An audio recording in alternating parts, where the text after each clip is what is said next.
नमस्कार, माझं नाव संकेत मोरतकर. आज मी पाडव्यानिमित्त मिनी ब्लॉग टाकतोय. मी आता मस्तपैकी चायवाना पुरी हे खात बसलोय. गाडी खूप लोळलेली म्हणून मी मशीन बाहेर काढलंय. मसनीन गाडी धुवून मजा देऊ होती. मी आता ओढ्याकसून हार आणलेलाय तो घातलोय. मग तुळशीक वाडी दाखयलोय.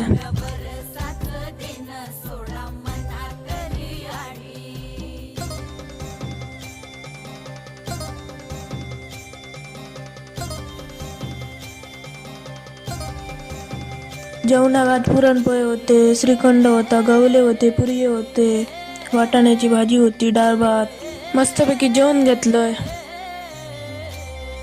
हार हाडूक एवढ्याक गेलंय तेव्हा मी कॅसोय कापून इलय. माझो मिनी ब्लॉग तुमका आवडलो असत तर व्हिडिओ लाईक करा, शेअर करा, कमेंट करा.